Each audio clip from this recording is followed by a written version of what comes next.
Olá, meu querido, minha querida irmã, a graça e a paz do Senhor Jesus Cristo esteja sobre a sua vida e sobre toda a sua família. A minha oração por você é que você continue firme nas promessas do Senhor. Você que me assiste e que não me conhece, o meu nome é João Luiz. Não sou pastor, mas sou um servo do Senhor e Deus tem colocado mensagens no meu coração para abençoar a sua vida. Muito obrigado pela sua companhia, não saia daí, porque Deus tem uma palavra maravilhosa para o teu coração, que se encontra no Evangelho de João, no capítulo 3, no versículo 16, que nos diz assim: porque Deus amou o mundo de tal maneira que deu seu Filho unigênito, para que todo aquele que nele crê não pereça, mas tenha a vida eterna. Deus também colocou um tema no meu coração para compartilhar com você: vida eterna. Meus queridos, conta uma ilustração que dois garotinhos, o Beto e o Pedro, foram criados juntos, no mesmo bairro. Eram vizinhos, como se diz, parede e meia, né? E eles se tornaram grandes amigos, bons amigos. Mas ao chegar na fase da sua adolescência, eles tiveram que morar em locais diferentes. E desse dia em diante não se viram mais, não se falaram mais. Mas um dia, o Pedro, já adulto, ele vai a uma excursão. E quando ele chega na pousada, queria ficar hospedado, qual não foi a sua surpresa? Quem ele encontrou? O Beto. Olha, mas foi uma alegria deles dois. Se abraçaram e procuraram um local reservado e começaram a conversar, a colocar a conversa em dias. E naquela conversa, o Beto perguntou ao Pedro o seguinte: Pedro, e aí?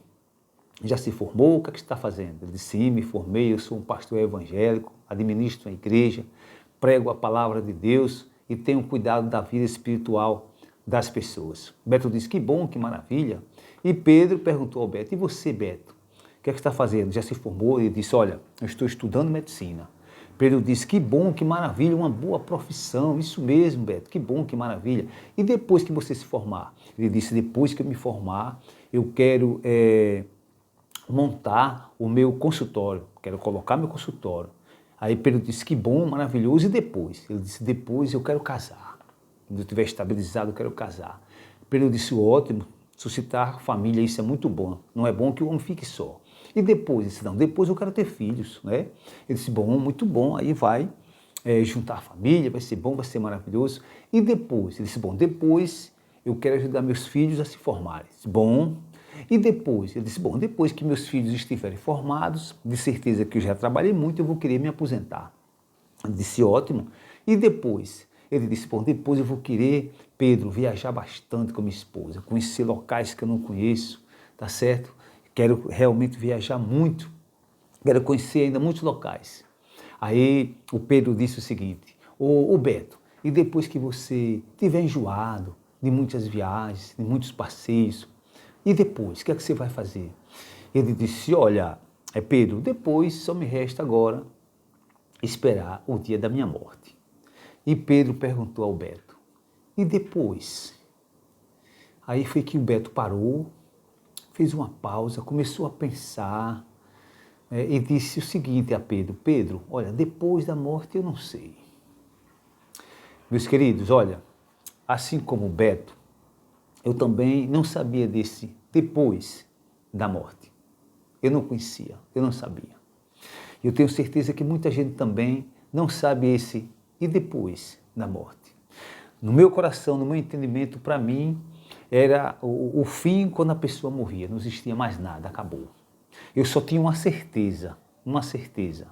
E essa certeza todos têm, que um dia nós iríamos morrer e aí acabou. Mas olha, quando eu recebi Jesus Cristo como meu Senhor e Salvador, quando eu comecei a estudar as Escrituras, eu aprendi, eu descobri, o Espírito Santo me convenceu que após a morte começa a eternidade. Veja o que é que diz aqui o texto em João, no capítulo 5, no versículo 24, no versículo 28 e 29, diz assim: ó, não vos maravilheis disso, porque vem a hora em que todos os que estão nos sepulcros ouvirão a sua voz. E os que fizeram bem sairão para a ressurreição da vida.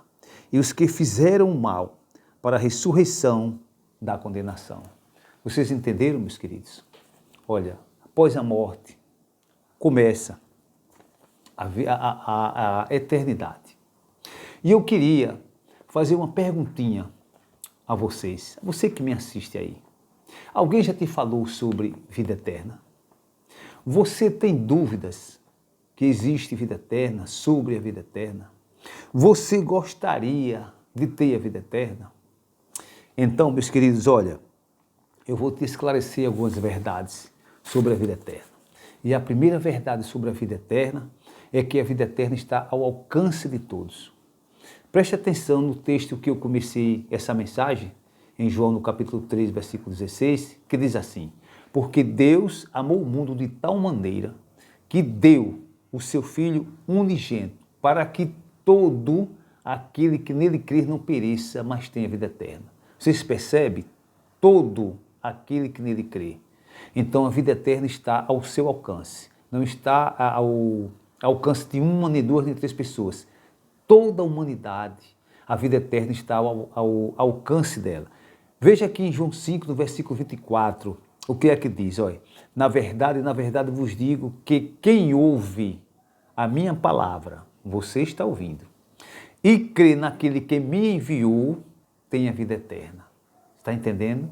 Quem ouve a palavra de Deus, ouve a palavra e no coração crê, ele tem a vida eterna. Então a vida eterna, ela está ao alcance de todos. Esse é o primeiro esclarecimento que eu faço para você. Segundo esclarecimento sobre a vida eterna, que ela está em Jesus Cristo. Preste atenção no texto que eu comecei essa mensagem, que diz assim, olha, porque Deus amou o mundo de tal maneira que deu o seu Filho unigênito para que todo aquele que nele crê não pereça, mas tenha vida eterna. A vida eterna está em Jesus Cristo. Que maravilha isso! Quando eu soube disso, quando eu me convenci dessa verdade, eu vibrei, porque a morte não passou mais a me assustar. Hoje eu me lembro, penso nela, mas uma certa alegria, porque eu sei que eu vou me encontrar com o meu Salvador, porque a vida eterna está no Senhor Jesus Cristo.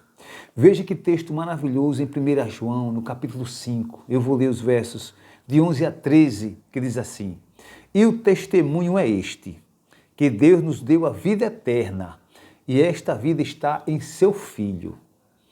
Quem tem o Filho tem a vida. Quem não tem o Filho de Deus não tem a vida.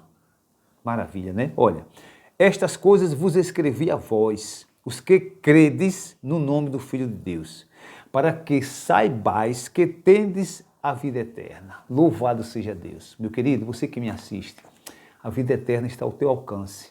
A vida eterna está no Senhor Jesus Cristo. Como é que você vai fazer para receber essa vida eterna? Olha, você tem que receber o Senhor Jesus Cristo como Senhor e Salvador, porque a vida eterna está nele. Então, quando você diz assim, Senhor Jesus Cristo, eu te aceito como meu Senhor e Salvador, e o meu coração acredita no Senhor, nas suas promessas, na sua palavra, olha, o Espírito Santo ele vai morar em você, Jesus Cristo passa a habitar em você, e com o Espírito Santo, com Jesus Cristo, vai a vida eterna, um presente que Deus te dá.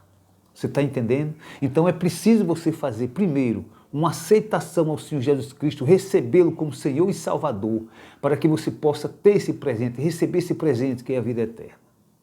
E eu vou agora para um terceiro esclarecimento.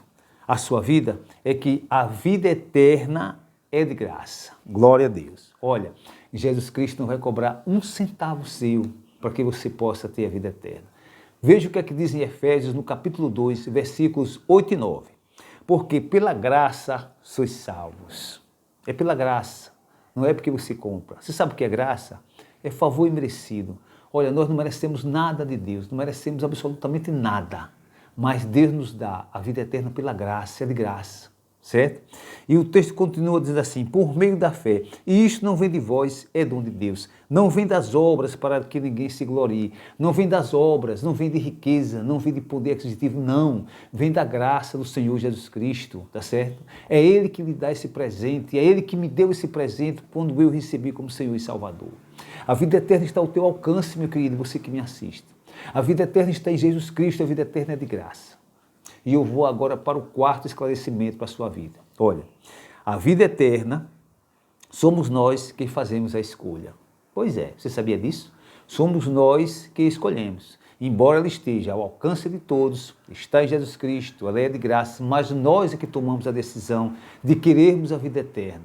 Veja só o que diz aqui Romanos, no capítulo 10, versículo 8 e 9, que diz assim, o versículo 9 e o 10. A saber, se com a tua boca confessares ao Senhor, e em teu coração creres que Deus o ressuscitou dentre os mortos, serás salvo. Vou repetir aqui esse verso. Se com a tua boca confessares ao Senhor Jesus, e em teu coração creres que Deus o ressuscitou dentre os mortos, serás salvo. Meu querido, olha, Jesus Cristo não está mais na sepultura. Ele ressuscitou, tá certo? E se com a tua boca você confessar Ele, você vai receber a vida eterna. Quando eu estava vivendo sem Cristo, eu dizia assim, quando eu morrer, se Ele quiser me dar um lugarzinho no céu, beleza, tranquilo. Senão, eu não posso fazer nada. Olha, a maior vontade de Deus é que o homem, ele adquire a vida eterna, ele tenha a vida eterna. Mas isso ele não pode fazer depois da morte, ele tem que fazer em vida. Repare que o texto diz assim, olha, se com a tua boca confessares o Senhor Jesus. O morto não confessa mais nada, o morto não faz mais nada, o morto não fala, o morto não pensa, o morto não vê, o morto não ouve. É em vida que você tem que fazer isso. Você tem que garantir a vida eterna, é você falando, recebendo o Senhor Jesus Cristo como Senhor e Salvador antes de você partir daqui. Porque depois que você partir, acabou, não tem mais jeito. Você não pode mais dizer que Jesus Cristo é Senhor e Salvador, porque você já está morto. Você está entendendo? Então, é com a tua boca que você tem que confessar o Senhor Jesus Cristo como Senhor e Salvador para você receber a vida eterna. E o texto continua aqui no versículo 10, que diz assim, visto que com o coração se crê para a justiça e com a boca se faz confissão para a salvação. Meus queridos, olha, 4 motivos aqui maravilhosos sobre a vida eterna, esclarecimentos maravilhosos. A vida eterna está ao teu alcance, está em Jesus Cristo, ela é de graça, mas você é que tem que tomar essa decisão. A palavra foi pregada, você ouve, mas você é que toma a decisão. Ok, meu querido? Tenho certeza que essa mensagem falou ao teu coração. Olha, se você já está inscrito no canal, muito obrigado, tá? Mas se você ainda não se inscreveu, é muito fácil, é muito simples. Você clica nessa palavrinha inscrever-se, vai subir 3 sininhos, você clica no primeiro que tem a palavra toda, já está inscrito. Mas você tem que clicar também no dedinho, que é muito importante. Mais importante do que você se inscrever no canal é você clicar no dedinho. Porque quando você clica nesse dedinho, chamado joinha, ou like, o YouTube vai registrar a mensagem e ele vai compartilhar porque ele entende que a mensagem é boa. Como também você pode escrever alguma coisa nos comentários, eu vou estar te respondendo. Irmão João, essa mensagem abriu os meus olhos para a vida eterna. Olha, irmão João, não sabia que a vida eterna era tão simples para poder a gente adquirir. Eu não sabia que a vida eterna era de graça, tá? Era somente pela fé e a graça que o Senhor Jesus Cristo nos concede. Ok, meu querido? Olha, aguardo você na próxima mensagem. Fica na paz do Senhor e um forte abraço.